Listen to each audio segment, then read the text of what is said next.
Dans quel sens va la France? Hier, au cœur du monde, cette puissance d'antan a eu son temps et en porte encore les dorures. Mais son passé n'est pas que lumière. Les plus sombres ombres s'y cachent. Dans quel sens va la France?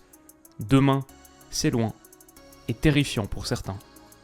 Mais l'avenir n'est pas que grande peur, il est permis de croire aux grandes heures. Dans quel sens va la France?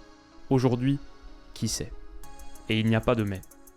Cette nation est une énigme, qui se déchire, semble se perdre, puis réunie, parfois, se retrouve. Alors, la lumière ou les ombres? Les grandes heures ou la peur? Comme le pays qu'ils représentent, les Bleus ont tant de questions, et si peu de réponses. Il faut pourtant s'avancer. Mais dans quel sens?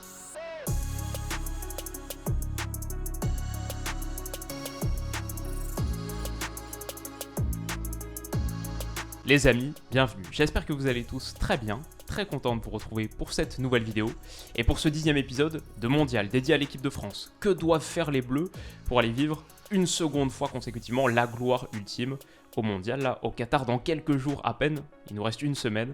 C'est ce qu'on va essayer d'anticiper et d'élucider dans cette vidéo. Comme d'habitude, on commence toujours par une première question, l'ambition. Qu'est-ce que l'équipe en question doit viser au Mondial? Et pour ce faire, on peut jeter un petit coup d'œil à l'histoire. Parce que l'histoire de la France en Coupe du Monde, elle est très riche. La France en a joué 15.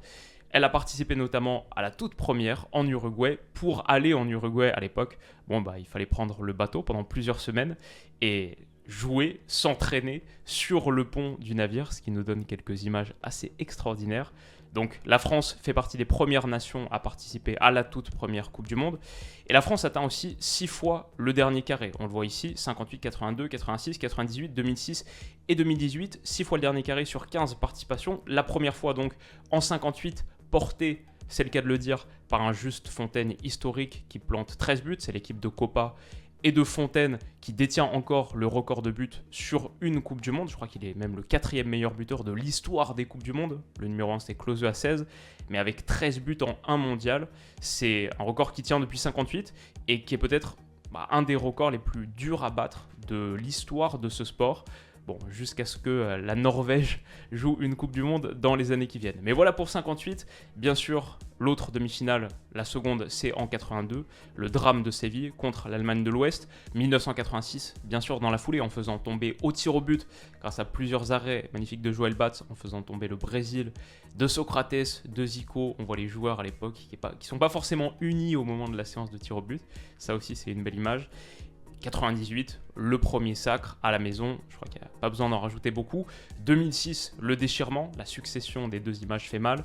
Et 2018, la deuxième étoile, ça aussi, ça nous rappelle de très très beaux souvenirs. Donc on lit cette histoire, on voit un pays qui a gagné 2 des 6 dernières Coupes du Monde. L'ambition semble claire, la victoire finale, rien d'autre.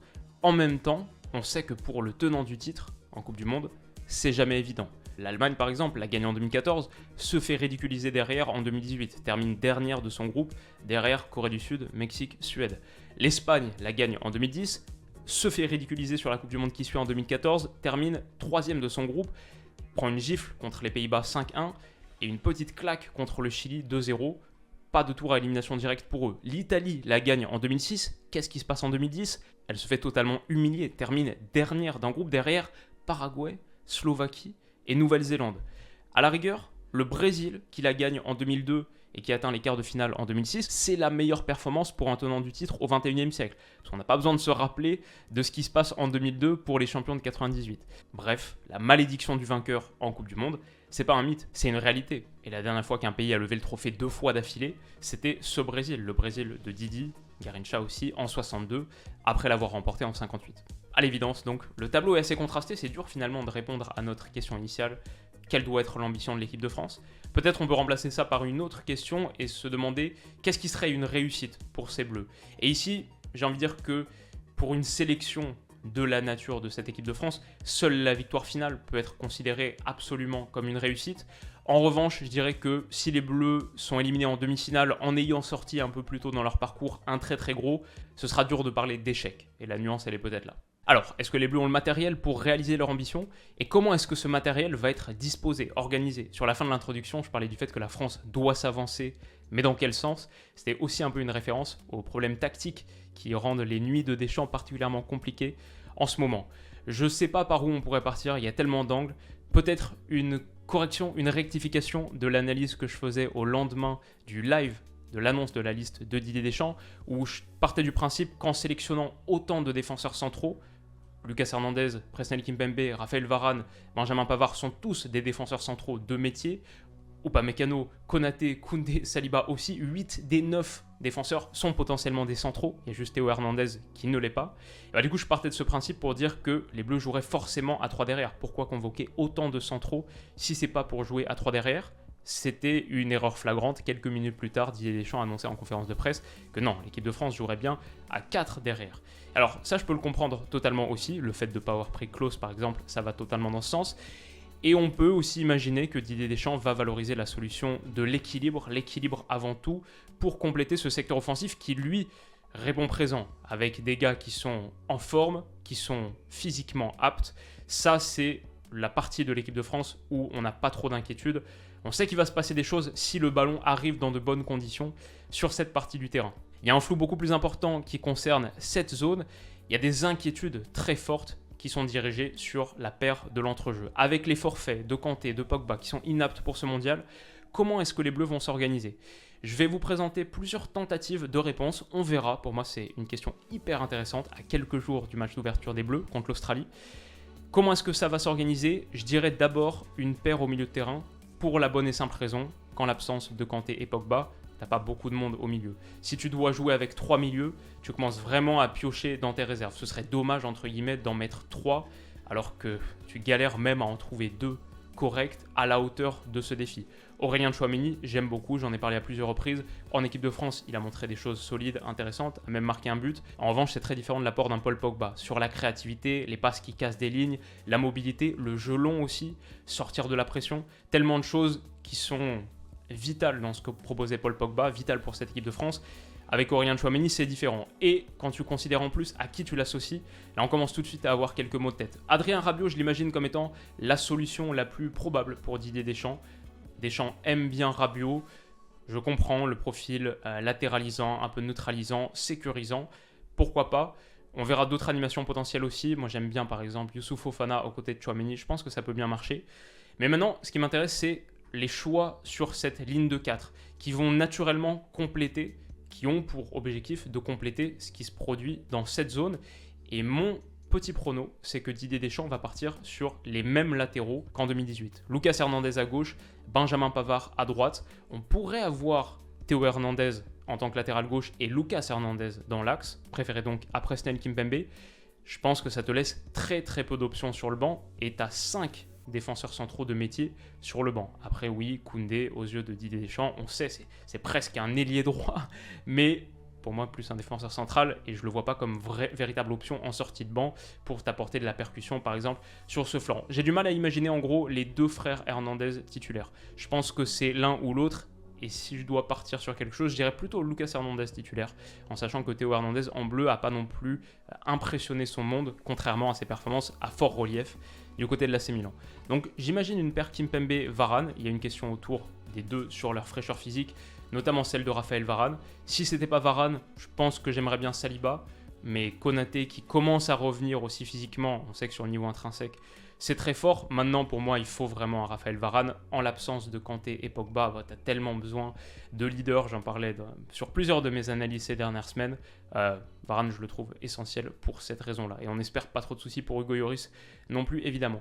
Mais du coup, tactiquement, sur l'animation, Lucas Hernandez, Benjamin Pavard sont capables de projection, mais c'est pas forcément des latéraux de grosses différences, d'élimination, de percussion. Donc on peut imaginer que la largeur et la créativité sur la largeur sera plus l'apanage des ailiers ou de ces milieux offensifs excentrés, ou du coup, on retrouverait Kylian Mbappé sur l'aile gauche pour rentrer pied droit. Et alors là, soit Ousmane Dembélé, soit Kingsley Coman. J'aime beaucoup Kingsley Coman, peut-être que je le préférais dans un rôle de piston même sur du 3-4-1-2, on en rediscutera. Mais c'est un petit peu comme ça que je pourrais imaginer ce 4-2-3-1. disons, assez offensif par rapport à une autre version qui existe. Ça, c'est peut-être le 4-2-3-1 face au bloc bas.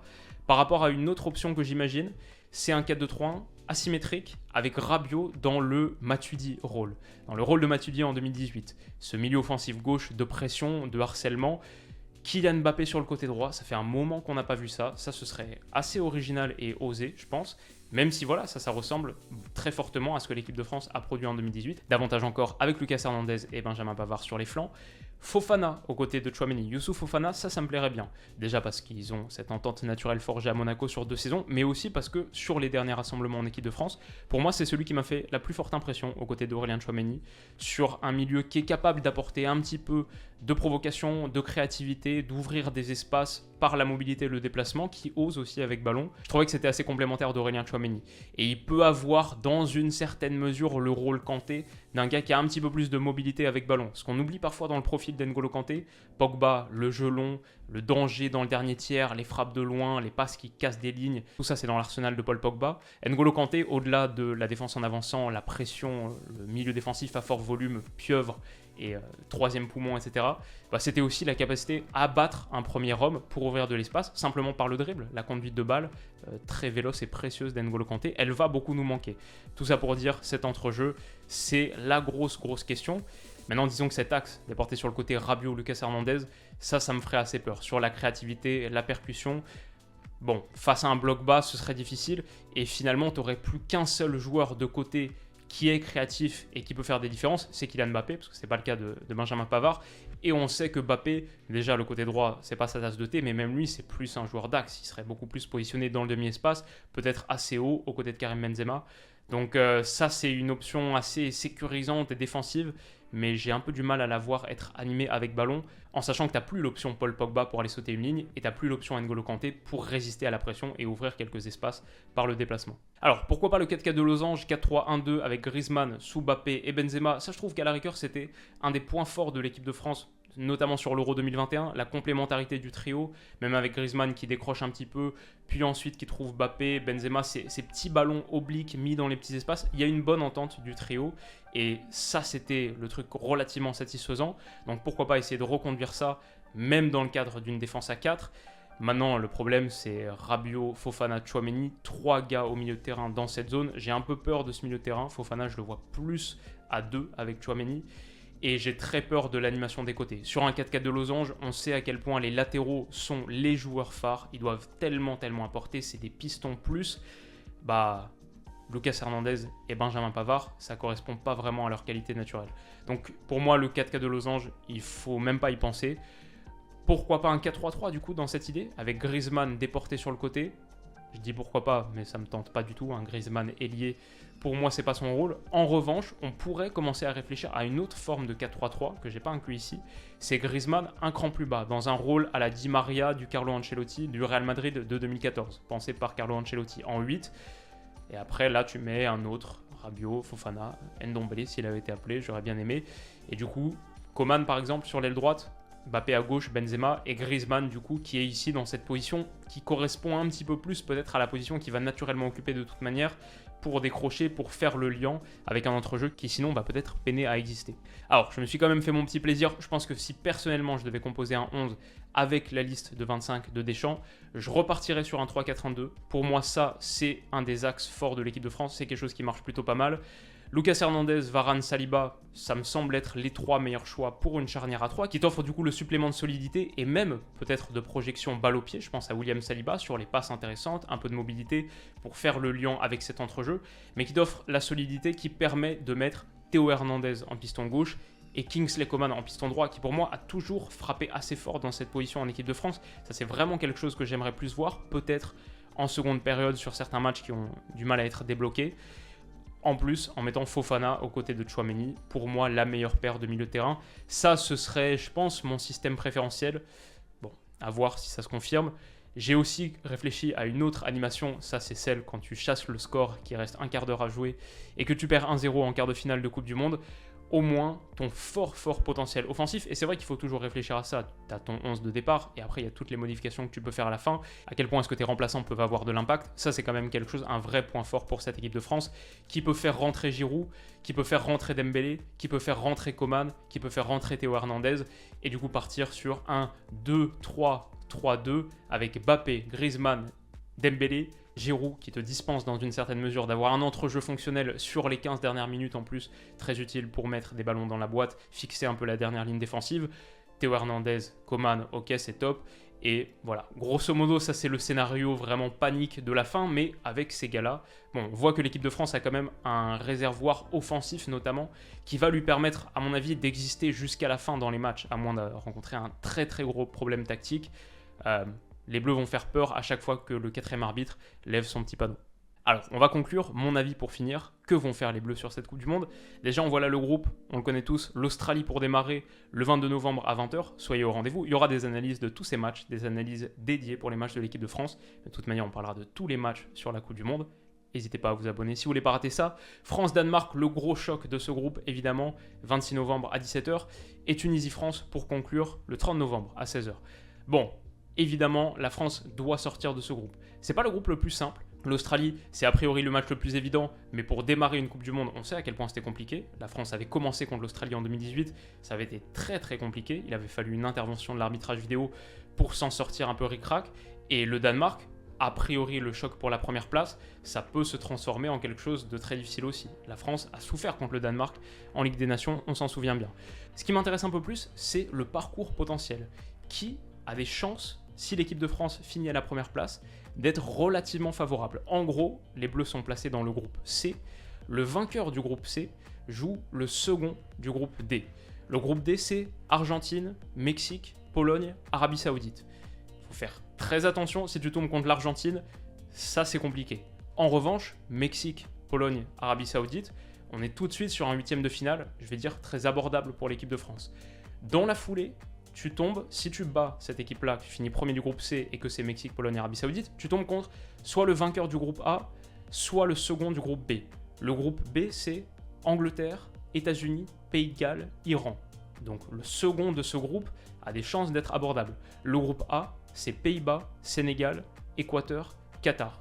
À nouveau, Pays-Bas, ok, forcément la défense des Pays-Bas très solide, c'est une équipe, top équipe. Le Sénégal, mais sans Sadio Mané, on passe tout de suite sur un niveau de qualité inférieur, à voir s'il réussit à être remis pour ce stade de la compétition potentiellement, si le Sénégal se qualifie. Même l'Équateur, j'ai envie de dire, il faut faire attention, c'est une équipe très solide. Maintenant, a priori, c'est bien moins pire que si tu tombais contre le vainqueur du groupe Allemagne-Espagne, si tu étais face au Brésil en quart de finale, le Portugal aussi qui a un effectif très intéressant. En gros, pour moi, la France a plutôt un parcours favorable en 8e et en quart. Même si tu tombais contre une Angleterre qui finirait à la seconde place de son groupe, bon, ça dirait des choses sur le niveau de qualité de cette Angleterre, et j'accorde pour l'instant pas trop de crédit à cette Angleterre de Southgate. Disons, pour aller simple, que tu peux rapidement te retrouver en demi si ça se passe bien. Et à partir de là, tout est ouvert. Donc voilà pour le petit brin d'optimisme qu'on peut nourrir, c'est pas absurde. Maintenant, l'inquiétude me semble également valide. Je dirais grosso modo pour deux choses, c'est que l'équipe de France me semble plus faible que celle qui était présentée en 2018, sans Kanté, sans Pogba. Tu perds une partie tellement majeure de ton 11, ok, pas besoin de rentrer dans les détails. Et l'adversité me semble aussi un brin meilleur. Dans l'absolu, il y a quelques sélections qui se détachent. Grosso modo, je suis quand même d'accord pour dire qu'il n'y a pas un cadre monstrueux qui roule sur les certitudes, ça reste du foot de sélection. Mais si on regarde juste les potentiels adversaires de l'équipe de France, bon, le Danemark déjà en phase de groupe, le Danemark de 2022, il est bien meilleur que celui de 2018 contre lequel la France fait 0-0 à l'époque. Et potentiellement l'Argentine, que les Bleus pourraient rencontrer à nouveau en 8e de finale sur cette Coupe du Monde, l'Argentine elle aussi est bien meilleure que celle que l'équipe de France avait battue 4-3 en 2018. J'ai consacré une analyse, un épisode de Mondial à l'Argentine, n'hésitez pas à aller voir si ça vous intéresse. Mais ouais, grosse équipe. Donc ça me fait un peu peur.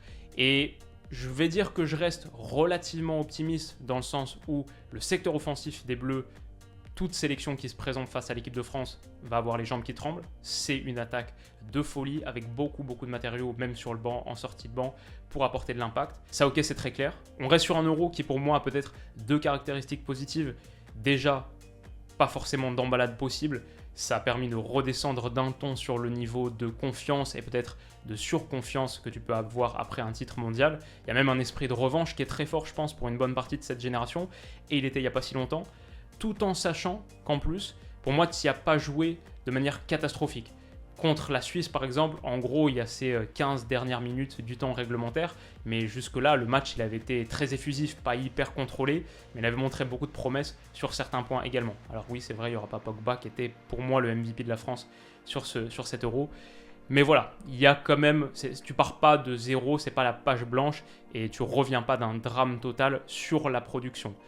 Même si les derniers matchs de préparation, c'est vrai, me font un petit peu plus peur. Peut-être le dernier point positif que je peux mobiliser pour quand même partir avec un petit peu de baume au cœur, c'est que l'équipe de France en Coupe du Monde, c'est normal qu'elle arrive avec des incertitudes, c'est normal qu'elle arrive avec des doutes, ça a toujours fait partie de son histoire. En 2018, les Bleus viennent de quelques matchs de préparation assez désastreux, contre les États-Unis notamment, il me semble, un partout, qui faisait assez peur. L'équipe de France arrive en 4-3-3, et change de système après un match. Toute la réflexion tactique là qu'on a tissée dans le cadre de cette analyse, ça se trouve dans 90 minutes, elle est obsolète parce que les Bleus repartent sur une défense à 3. Ça avait été le cas pour Didier Deschamps, il n'était pas parti sur une défense à 3, mais il avait changé son système. Matuidi en attaquant gauche, en attaquant défensif, c'est Tolisso qu'on avait fait les frais qui était sorti du 11, et derrière tu déroules avec une toute autre configuration tactique. Donc non seulement le système change vite, mais je dirais que l'élan positif qui se crée autour de l'équipe de France et qui amène les Bleus jusqu'au titre mondial, il se matérialise, souvenez-vous, qu'à partir des huitièmes de finale, qu'à partir de ce match contre l'Argentine. Jusqu'alors, c'était très poussif, très pauvre, on a arrivé en huitième avec de grosses inquiétudes, et c'est que là que l'équipe a commencé à se libérer, qu'on a commencé à y croire. En 2006, c'est la même chose. Les phases de groupe sont catastrophiques. Tu bats 2-0 le Togo à la 3e journée. C'est ça qui te permet, cette différence de 2 buts, d'accéder au 8e. Et c'est à partir du match contre l'Espagne où ça se met à s'emballer. Donc voilà, ça fait un petit peu partie de l'ADN équipe de France. Et on se raccroche un peu à l'histoire quand l'histoire est positive et qu'elle va dans notre sens. Je vais dire que pour la France, une Coupe du Monde, c'est toujours une aventure. C'est toujours beaucoup d'incertitudes. La France a beaucoup de possibilités. Très peu de certitude, c'est son histoire et il y a des chances que ce soit à nouveau l'histoire de ce mondial. Dites-moi comment vous voyez les choses. Est-ce que la France va remporter la Coupe du Monde? Peut-être, meilleure question. Qu'est-ce qui ferait de cette Coupe du Monde une Coupe du Monde réussie pour l'équipe de France? On a préempté un petit peu cette question en tout début de vidéo, mais pour vous, qu'est-ce que c'est? Et voilà, j'espère que ça vous a plu. On conclut mondial avec cet épisode. On n'aura fait que 10 sélections finalement, mais une Coupe du Monde en hiver avec que 3-4 mois pour faire les épisodes, plus j'ai essayé de les rendre un petit peu plus quali, notamment sur l'analyse, la partie tactique, etc. Donc voilà, on n'a pu faire que 10 pays, mais sur la semaine qui vient, je vais essayer d'en traiter le plus possible. Il y en aura forcément 10 autres, et peut-être encore d'autres. On analysera tous les matchs de la Coupe du Monde aussi, donc forcément à ce moment-là, on parlera de peut-être votre nation, votre sélection qui n'a pas été mentionnée. Bon, juste comme ça, je pense à quelques-uns de mes frères francophones, les Suisses, les Tunisiens, j'en oublie peut-être un autre. Mais voilà, je vous remercie de votre indulgence par rapport à ça. Et désolé, mais on a fait le maximum. J'espère que cet épisode vous a plu. Rendez-vous pour toutes les analyses de la Coupe du Monde. Si celle-ci vous a plu, n'hésitez pas à mettre un pouce bleu. N'hésitez pas à vous abonner à la chaîne pour ne pas rater tout ce qui arrive. Merci de votre soutien tellement fort sur les derniers jours. Ça fait vraiment plaisir. On est bientôt à 500 000 abonnés. Et je pense qu'on va passer le cap pendant la Coupe du Monde. Donc ça me touche beaucoup. Prenez soin de vous et de vos proches. Passez un excellent week-end. Et à très vite. Bisous.